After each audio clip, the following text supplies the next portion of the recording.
Hello, everyone, and welcome to the second dungeon of the game. It's Sweetheart's Castle. So we're gonna have to go around and do some various things to get our way through, and then go to the courtyard and all that. So we have a little bit of time to kill as far as major developments go. It's basically just dungeon crawling and all that. So how's everyone doing today? As usual, it's the dungeon.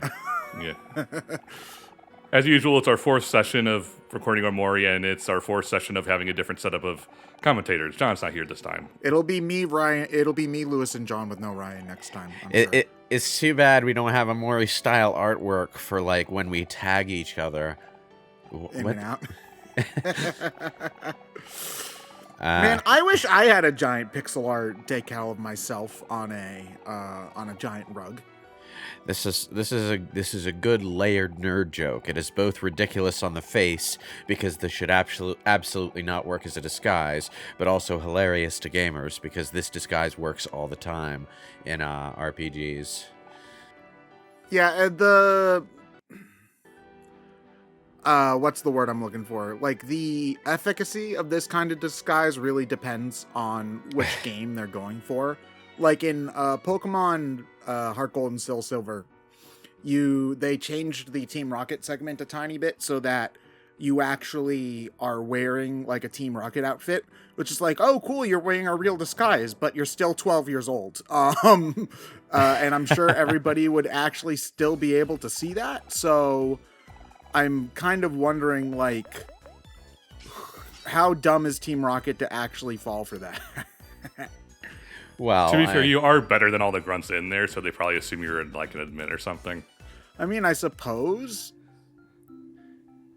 It's some child prodigy of Giovanni.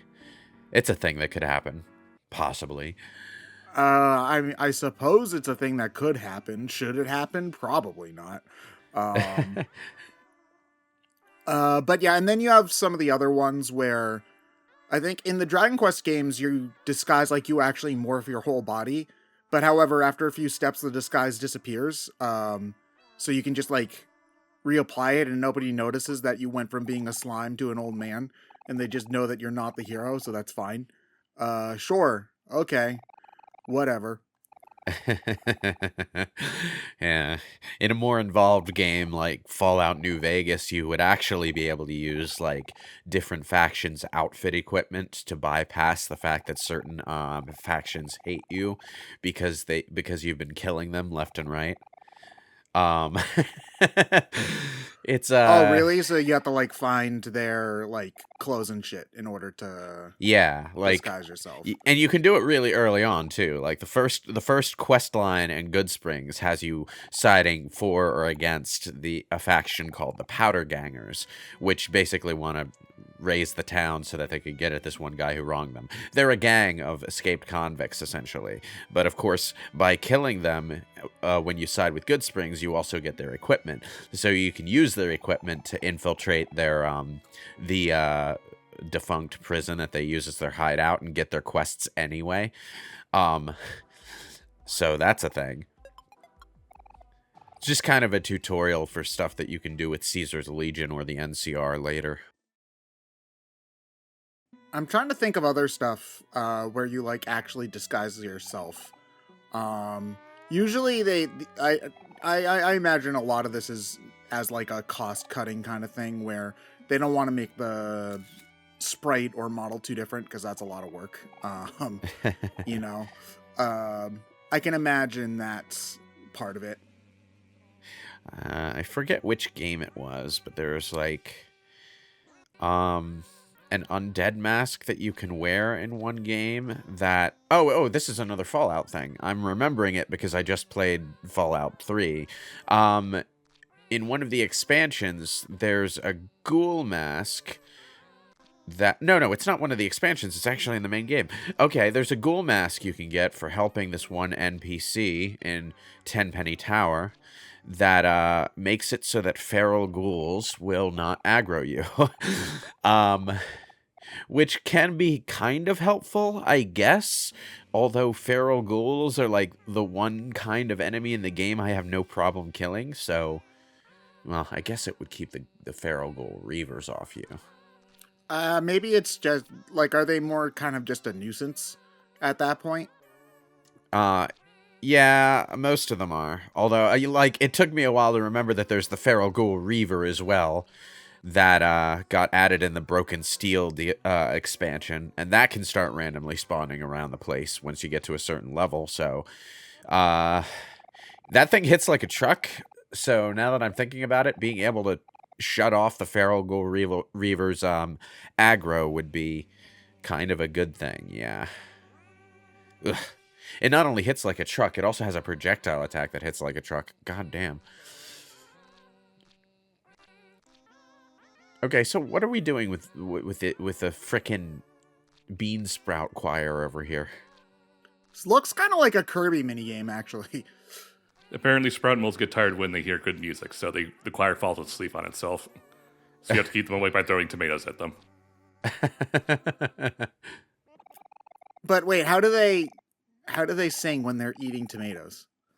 They're not eating tomatoes, we're hitting them with tomatoes. It's wasteful. Okay, sure. Don't you know, Ted? Tomatoes exist solely so that you can throw them at the faces of bad comedians and other bad performers. No one actually eats tomatoes. That thing on your cheeseburger, that's a lie. I mean, that is true. I hate tomatoes on my cheeseburger, so that is something. Oh man, how can you hate tomatoes on a cheeseburger when the ketchup is tomato anyway? I don't like ketchup. Oh, okay, I like that's fair. tomatoes in one context, and that's spaghetti sauce. That's basically it. Wait, not even tacos? Really? Not really. It's just I don't know, man. I just don't really like it. Okay, that's interesting. It seems like one of those just sort of very neutral tasting sources of acidity to me. Like, it's not too strong, but I don't know. I hate onions, so I'm a freak too. Everyone around me seems to love onions on everything, and it's like every cooking recipe I ever see anywhere involves some form of onion somewhere, and I'm just like, I can't stand the texture, man. I get that for sure. I'm more of a I'm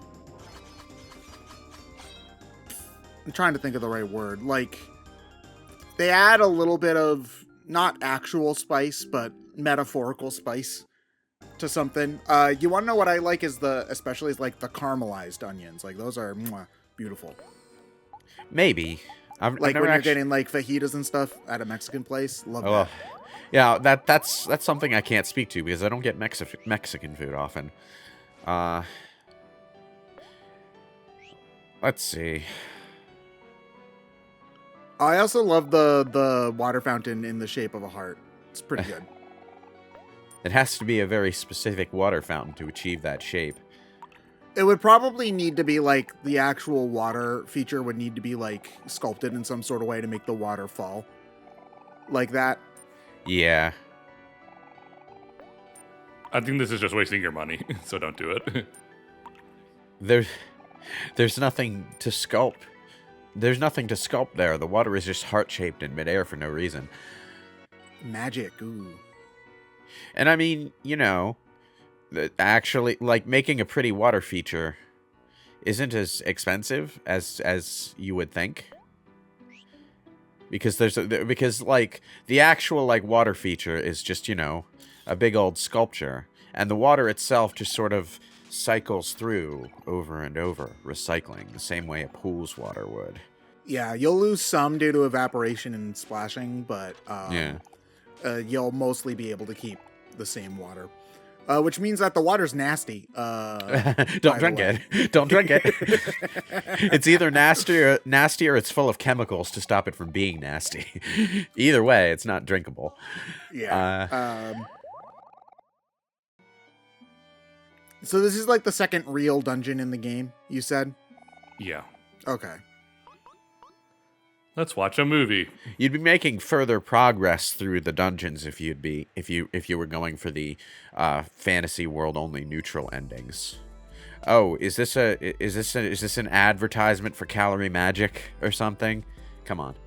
I mean, her having a hole in her belly is a bit on the nose. Man, she's just so shallow. Like, she seems so empty inside. Yeah. I kind of spoiled the ending for myself, by the way. I was too tired to make sound life decisions, so I just idly read the story for this game on a wiki. So I know where everything is going now, and it's no longer any fun to guess at what's happening. Although I was pleasantly surprised at how close I landed on some of the guesses. How much do these dungeons change if you are just playing for just playing the fantasy world? Like, if you skip the real world, quote unquote, does the main game change significantly or no? You still have to go through all of these. There's just more of them. Okay. Oh, okay. So there's actually more dungeons that you don't see if you go for real world stuff. Then that's yeah, and also interesting. more scenarios and stuff. Yeah. I do appreciate that because it does give a real incentive to want to, play the game twice. Yeah, I would say so. I always appreciate that for games when they make you really want to play more than one time.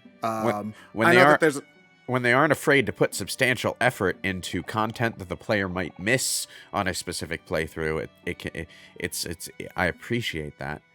There's no need to shove everything down our throats. I also appreciate that as well. I mean, I understand if you're making a game that's primarily for an adult audience. It's tempting to want to do that. However, on the flip side, especially when you're playing a game meant for kids often are playing the same game for months at a time. Because I remember, and this is something I kind of miss actually as an adult, is just being able to kind of sit with the same game for a long period of time. It was kind of nice actually to have a more, I guess, intimate relationship with a game that you really get to know over the course of weeks and months versus playing a game for a week and then just being done. Yeah. But when you're 12 and this is the only game you have, you'll play it to death, is the point that I'm making. So especially for that, you can feel kind of comfortable letting it breathe a little bit. At the very least, what you're going to end up doing is cycling through a smaller number of games, replaying the same game every couple of months.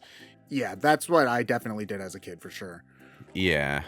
There were for me, when I was a kid, Final Fantasy IX was a yearly replay during the summer.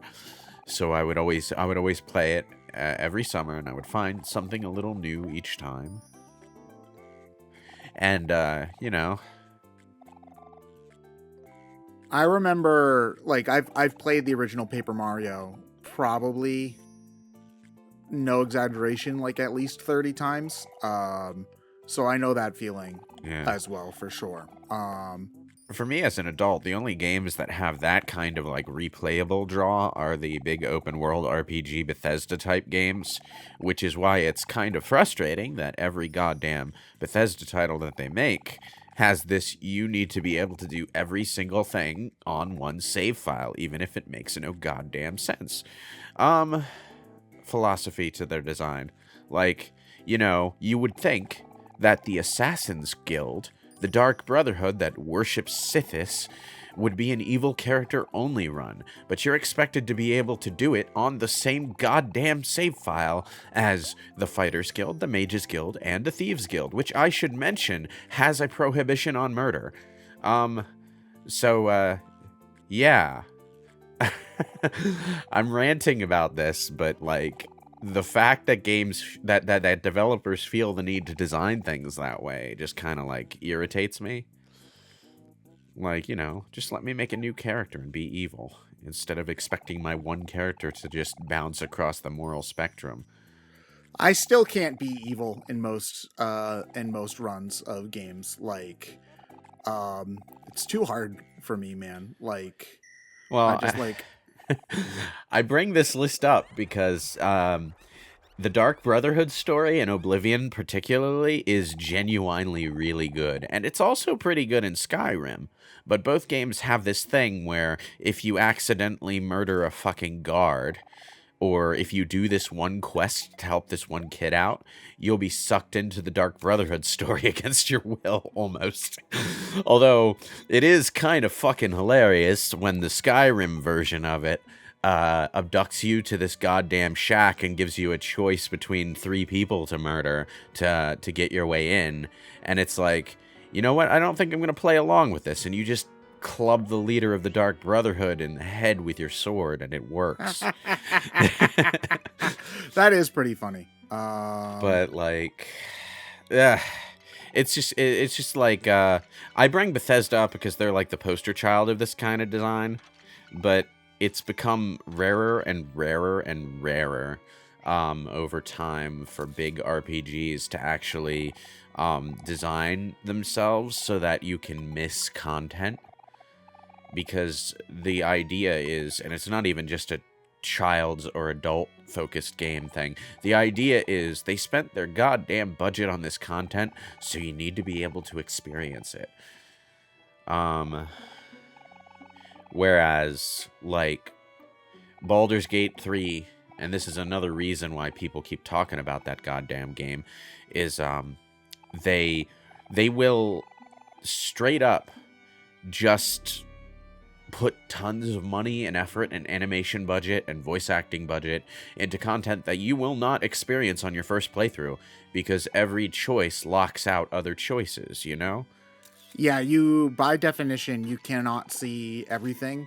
Because I know that there's like the paladin girl that you can kill because she's evil. Minthara yeah. is a weird exception now because, like, people... they worked so hard to MacGyver a way to keep her alive and recruit her into the party without siding with the goblins that I think Larian just saluted their efforts and made it a thing that you can officially do. It's still something you have to know to do, but you can, like, knock her unconscious instead of killing her and she'll still be alive later. I do find that very funny, though, as well. That, like, people, because I saw the things that people had to do beforehand, that you had to, like, it was like a whole laundry list of things you had to do. It's a massive chain of exploits that you have to do to get her to you not have to, be like, dead. not go to that place and then come back way, way later, and do a specific, like, line of things. It's just nuts.